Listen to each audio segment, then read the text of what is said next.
Hey everyone, this is Zach. So today I want to go over a form that is starting to show up more and more in a more balanced market. It's not a year ago where sellers had 20 offers lined up and buyers are starting to be able to add more contingencies to their offers.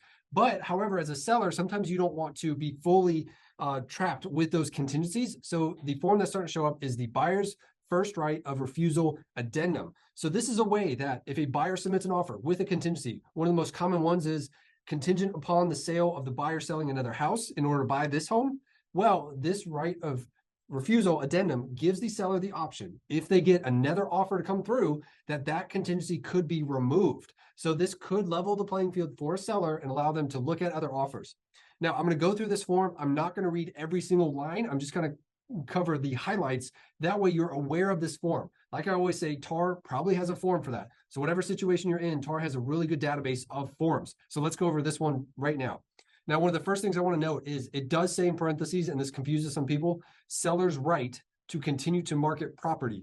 Now, in RealTracs in specific, you still have to have the home as under contract. You can't have it still as active. So that's the only caveat, is check with your MLS system. Majority of the time, you probably cannot keep it as active even if you go under contract and have this addendum. It's still going to show as pending. So your showings will go down. But if another offer comes in, or maybe it's a weekend and there's a lot of parties that came through, well, there could be a second offer coming. It's always good to have this addendum in play. Now, let me skip down a little bit. In the event the attached agreement is contingent upon the sale of the buyer's property, the buyer and seller hereby agree that said property shall be listed with a licensed real estate broker and advertised in an MLS within blank days of the binding agreement date of the purchase and sale agreement. The reason I really like this form is when you start adding buyer home sale contingencies, one of the common pitfalls of a real estate agent is in special steps. They are writing, this offer is contingent upon the buyer selling 123 Main Street.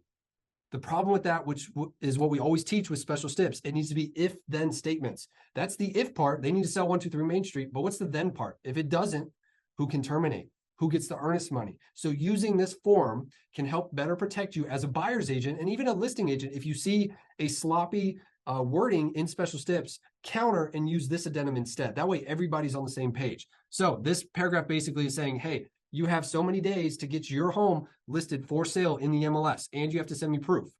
The next section, receive another offer. It is further agreed that if the seller receives another offer that is acceptable to seller shall give buyer or licensee assisting buyer blank hours notice in writing using the seller's notice to buyer of receipt of an acceptable offer or equivalent written notice. Remember, text is not equivalent written notice. Email in this form is acceptable. To remove the contingencies pertaining to. So here's where that home sale contingency clause that was in the original offer can go. Now, let me go down to the next page. Removal of contingency. Buyer understands that upon notice from seller's receipt of a subsequent acceptable offer and buyer's removal of the contingencies stated above, should buyer then fail to close in whole or part as a consequence of said contingency not being met, buyer's earnest money shall be forfeited. So this allows sellers a better option, more flexibility if that secondary offer comes in.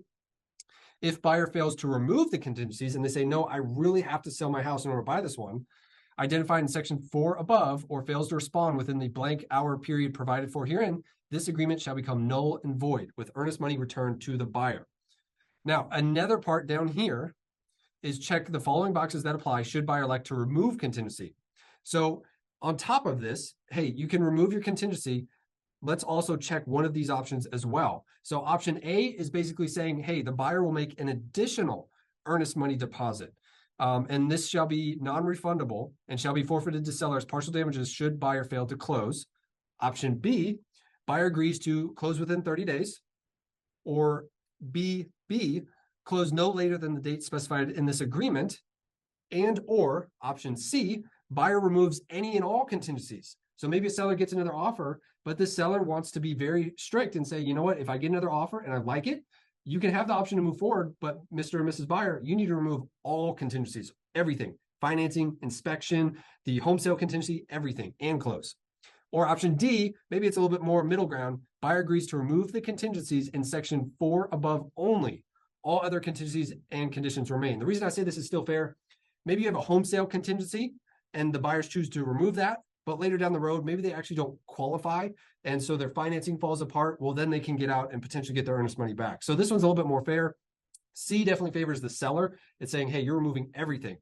And let me go ahead, and this is the other form that can attach to this right of first refusal. This form right here. Again, I'm not going to read every single line, but I just wanted to make you aware that there's a great form. There's a great alternative to just writing, this contract is contingent upon buyer selling 123 Main Street. That can get you in a lot of trouble. Look into this form, use it. If you have any questions, comment down below, or let me know anything that you've been seeing recently in the market. I'd love to make another training video for you. And until next time, I'll see you guys later.